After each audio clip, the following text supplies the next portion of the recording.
see right now, without LeBron, Lakers are struggling.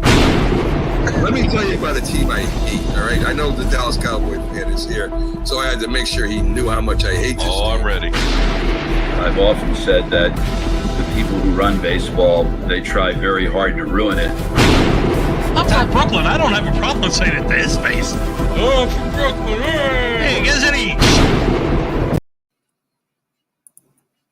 You're listening to TGI Sports Talk with your host, Keith Angle, on Northeast Streaming Sports. Hey everybody, Keith Angle for TGI Sports Talk right here on the Northeast Streaming Sports Network. I kind of mixed up my lead in there. Sorry about that. Been my day for technical difficulties. Listen, guys, my weekly vlog. We're going to talk a little bit about the Knicks off season. Won't take up much of your time. Please share your opinion.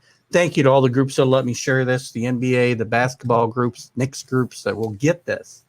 Please share your opinion, happy or not. Knicks had a busy week. It looked like they weren't making a lot of moves. Then all of a sudden, we get Fournier from Orlando. Averaged 17, 18 points a game in the last couple games. He'll be the starting guard, most likely, starting shooting guard. Surprisingly, they bring in Kemba Walker. They bring him home. Native New Yorker. Had gotten traded to OKC by Boston. Banged up last year. But the Knicks get him without having to give up any players. So are the Knicks better? I think they're much better for making these deals. You now have a starting five of Walker at point guard, Fournier at shooting guard, Barrett at small forward, Randall at shooting. I'm sorry, power forward. If we're still naming them in traditional labels, and don't forget they just signed Randall to an extension this year with a kind of a team friendly deal, and then at center probably Mitchell Robinson unless they make another deal. Plus the draft I think was very productive in bringing in some very good young players, potential players that will fit the system well, and Miles McBride and Grimes from Houston. I love Grimes. And he's a guy who'll probably be the heir apparent. One of these guys will be the heir apparent for Walker and Rose. The way this team's put together now, you don't have to have Rose. Well, you signed again. Here's the other thing I forgot about. Sorry. In the free agency, they needed to bring back at least 2 to 3 important free agents that they have, basically bench players, and Burks, Bullock, and Rose. They got 2 to 3. They got Rose and Burks back. I think it's huge. You don't have to overextend Walker or Rose. Neither one of them is going to be all that effective playing more than 25 minutes a game. You saw that last year against the Hawks in the playoffs, or this past year.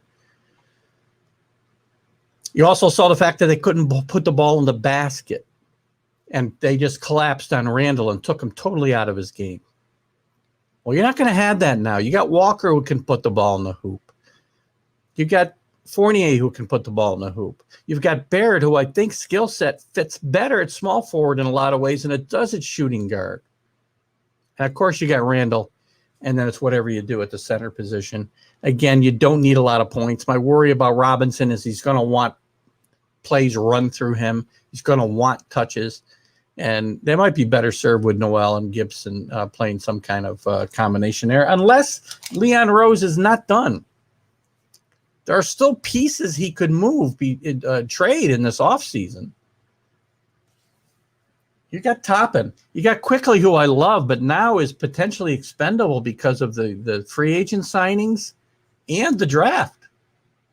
You drafted 2 guys who play the same positions, basically, as Quickly,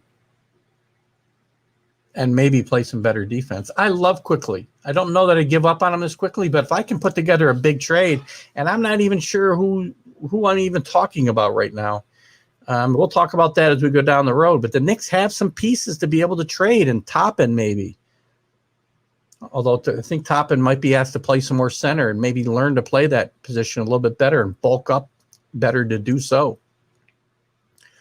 But you've got Kevin Knox available. You might have Quickly available. You might even make Randall available. I don't know. I'm sorry, not Randall. Sorry about that. You're not making Randall available. Barrett for the right trade. Plus, you got the point guard from Europe, the point guard from Argentina. You got Vildoza from, as I said, from Argentina. And I forget the kid they signed from Europe now, who's kind of going to be on a two-way contract with the G League.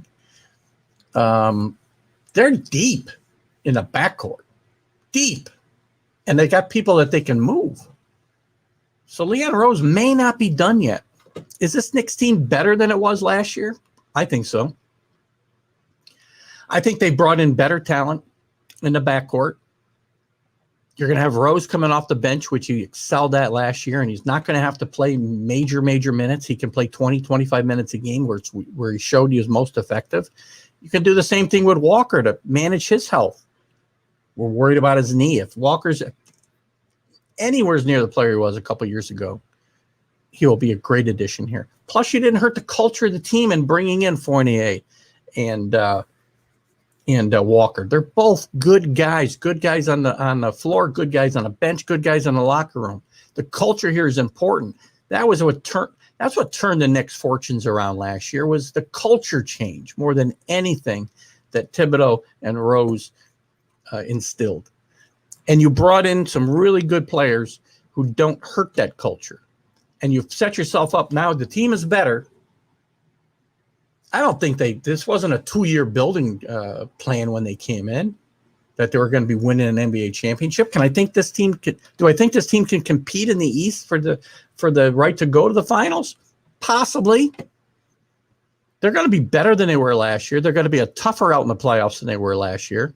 And they're now in a position where major free agents are going to say, look at the talent over there. Randall, Barrett, Fournier, Walker, Rose off the bench. Burke's coming back, a great component. New York's going to become a desired destination again for free agents. Also very important. So I think Leon Rose has done a great job with this offseason. I know a lot of guys probably wanted to see bigger names come in than what they brought in Fournier and Walker, but I think these are two guys who fit what Thibodeau wants to do perfectly. It gives them more flexibility, again, to play Barrett at the small forward, where I think he might be a better fit. I think his skill set fits that small forward position the way it's played today better maybe than shooting guard. He can go to the basket more and not be asked to put up as many jump shots, for instance. You've got guys who now can fill up the basket and take some heat off of Randall, especially come playoff time. Plus, you got Quickly getting a year better. You got Toppin, hopefully can contribute to that front court with another year under his belt and better health and better conditioning and a full training camp under his belt. And you got some trade pieces, as I said, and you got some kids. Hold on. You got some kids that can contribute too. Thibodeau's not a big fan of playing rookies, as we know, and he had to play Quickly probably more than he wanted to last year, and he ended up using Toppin moderately. But now you got a couple other kids that will eventually, if not next year, be major contributors, I think, to this team in Grimes and McBride.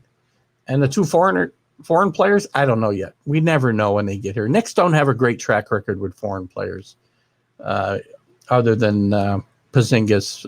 I'm saying Porzingis, but again, I don't know how good he was or is. It's kind of a flash in a pan here in New York.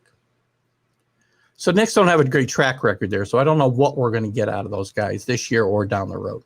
But this team now can compete this year and also is set up to be very competitive in two years, probably competing for a championship, I think, assuming Leon Rose continues down the road he's been on.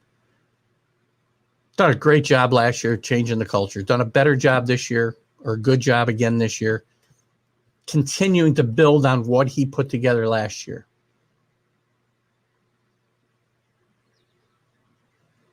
I see only great things ahead for the Knicks.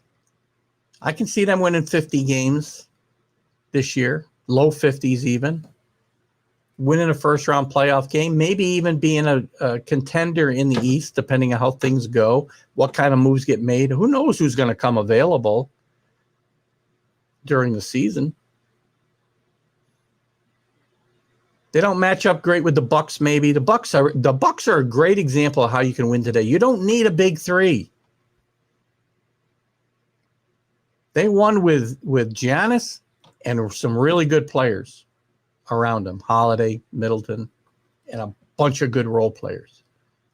And I think the Knicks could be built close to the same way. If Julius Randle was not a fluke last year, you've got Randle surrounded by a bunch of really good players in Barrett and Walker and Fournier and Rose and Burks. Bucks proved last year you can win that way. You don't need to go the Nets direction or the Lakers direction where you got three superstars and, you know, a bunch of car mechanics coming off the bench. So we'll see. I'm happy with the Knicks offseason. How about you? Speak up, Knicks fans. Tell me. Do me a favor, like and follow TGI Sports Talk. Will you share this video? Share it with your friends, your Knicks friends. Share it with your Knicks hater friends. I don't care. But go to TGI Sports Talk and like the page and follow the page. Share the video. I love doing this for you guys. I like the Knicks moves. I want your comments. Do you agree or disagree? Shoot it at me. Keith Engel, TGI Sports Talk right here on Northeast Streaming Sports. I'll catch you later. Bye-bye.